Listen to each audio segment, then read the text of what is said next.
Welcome to the Personal Finance Podcast for doctors with Meena Shriram and Chanda Varma. This podcast aims to simplify all aspects of personal finance and help you make smart and informed choices about money so that you can live happier and stress-free lives. Today's episode is brought to you by Chanda Varma, who is a financial coach and vice president with the doctor practice at MFA, the only company in India having a dedicated practice for doctors, helping them plan and achieve their financial goals. Established in 2005, MFA is recognized as the most trusted and respected firm in the industry and have built this reputation by always putting their clients' best interest above everything and taking care of their money the way they would do it for their parents or best friends.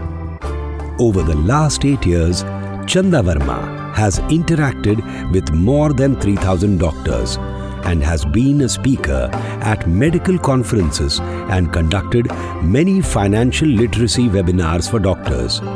Needless to say, she understands the finer-most nuances of a doctor's financial life. Do listen to this episode, and now over to Chanda. Hi. Today I want to share one of my experiences because I believe that real-life money stories help us to connect with ourselves and also reflect on how we can do better. As a financial coach, I have met more than 3,000 doctors, some extremely financially savvy, some not so much. And invariably, there is one thing which is common amongst all of us as investors, and that is that when it comes to money and planning finances, all of us think buying gold, mutual funds, blue chip stocks, insurance policies, property, land, having different investments of these types means I am sorted, I have planned. Isn't it? Nothing wrong with that. I thought so too. But this is a myth. It's only the half truth. And I learned the difference between planning and having a bouquet of investment products only after I started working in the financial services industry.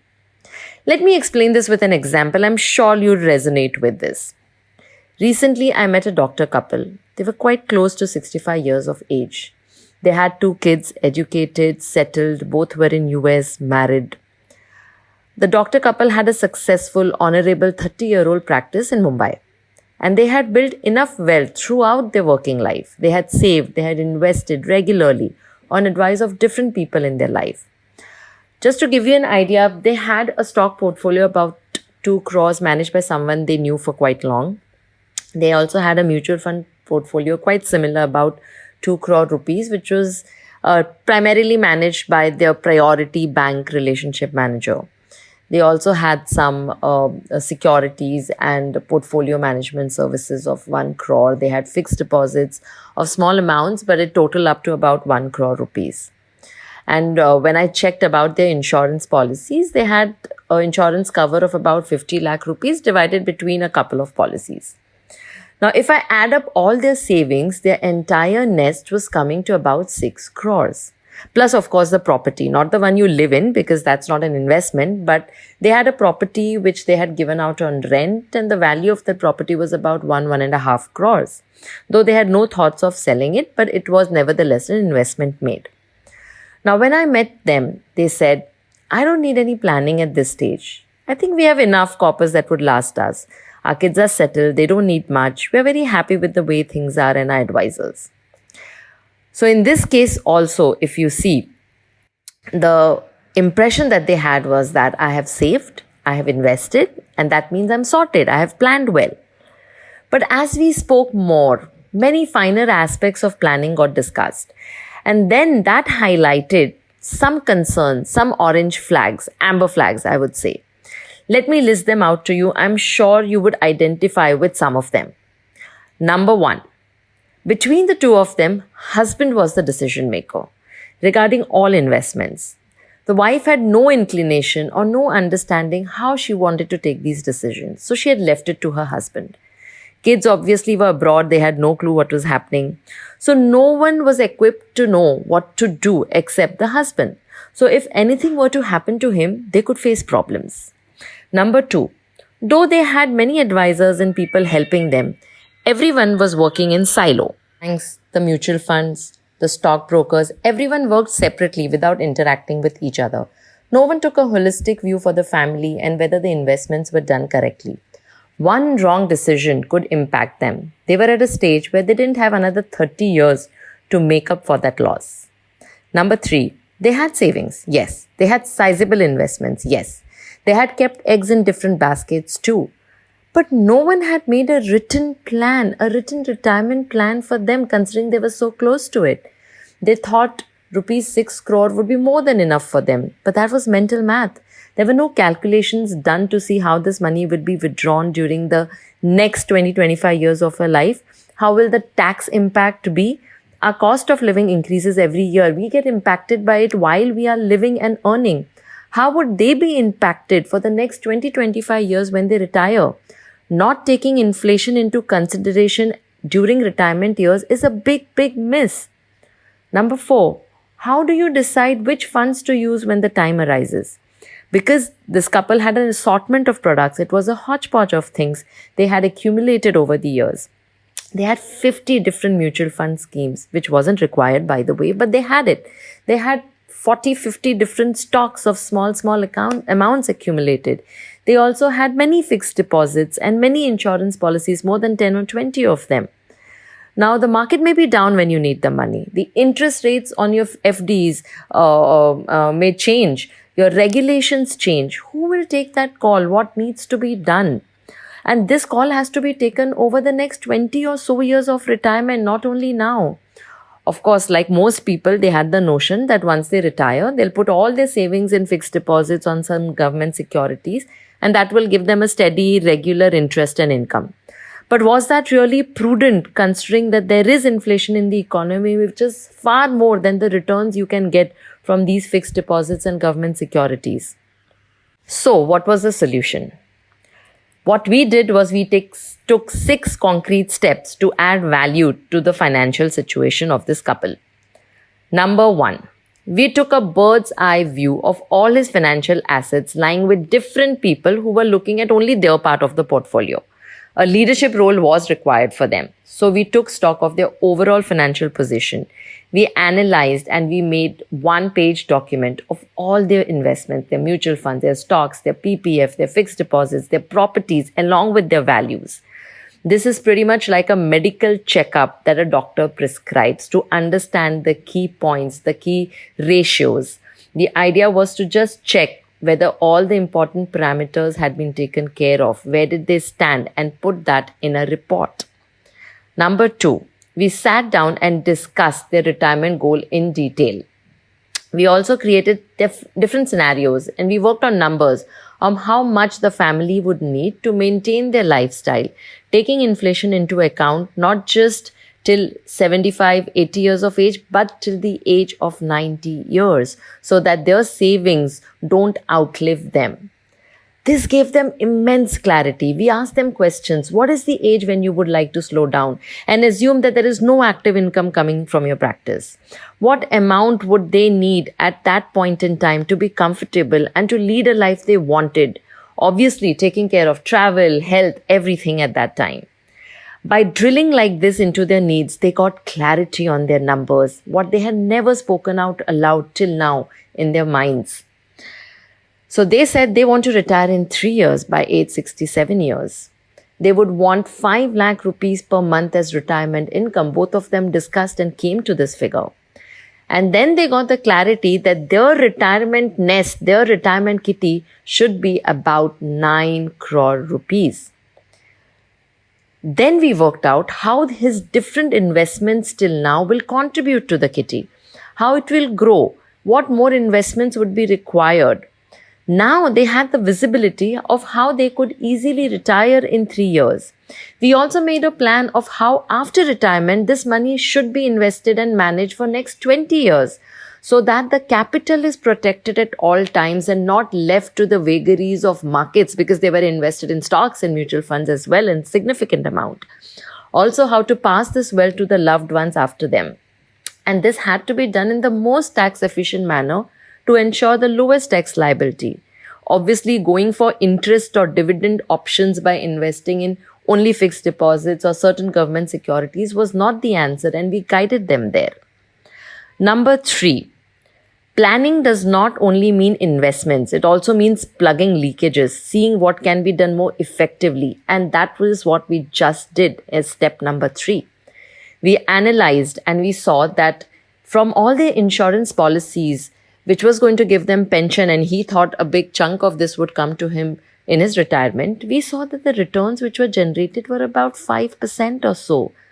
It wasn't even in line with the cost of living currently that we have in our Indian economy. And for this, he was paying a premium of 10 lakh rupees every year. So we drilled down, and again, all the irrelevant insurance policies were discontinued. This gave him a huge saving of 5 lakh rupees per year. And we all know, penny saved is penny earned. He only needed one term cover for his life insurance, which he took for 1 crore. It was registered under the Married Women's Protection Act, which is a very important act, the MWP Act, which is required. And this sorted his insurance needs. Small changes were also made in the way savings were being made, and that was step number 4. He had a systematic SIP of rupees 50,000 that was going. But was that the right amount? We asked him. He said we'd never given it a thought. Why is it not 1 lakh? Why is it not 3 lakh? Why is it not 50,000 or less than 50,000? Small steps in managing cash flows were taken. This was in form of SIPs only, and we started one SIP of 1 lakh rupees towards retirement for just about 3 years. And we also did another systematic SIP of 50,000, which would take care of his quarterly tax payments. So by just doing this small step of improving the way the savings were being made, he would have been able to add another 25 lakhs to his kitty, but just by doing this small thing.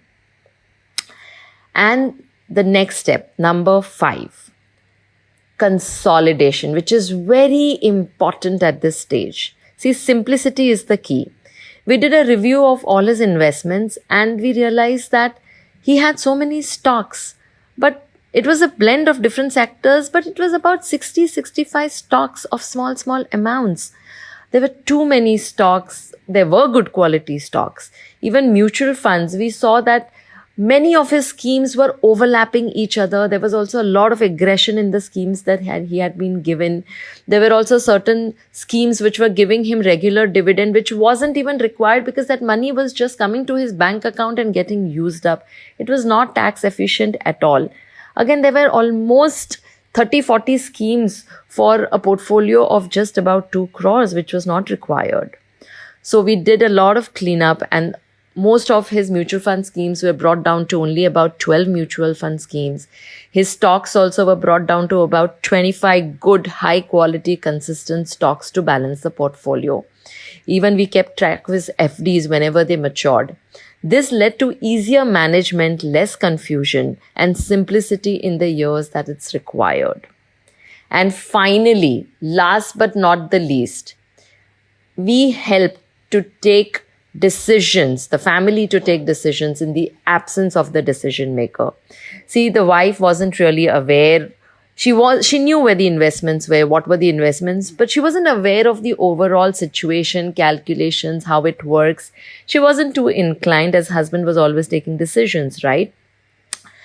But as we had taken the holistic view, we had acted as a custodian and we had taken care of all the planning, she too was in the loop now. We ensured that every discussion that we had, we always had her in the discussions, making her aware, making her understand. The children too were involved in the process by keeping them regularly updated. They were made aware of what investments were there and for what purpose. So that even if the decision maker is not there, even if MFA is not there in their life, there is a sense of responsibility, a sense of information, a sense of knowing. We also made a will for the spouse to ensure peaceful transition for the future. So all these changes were made, which is a part of planning your personal finance. Your investments are not planning. Planning is a process. And the output of that process are all these investments.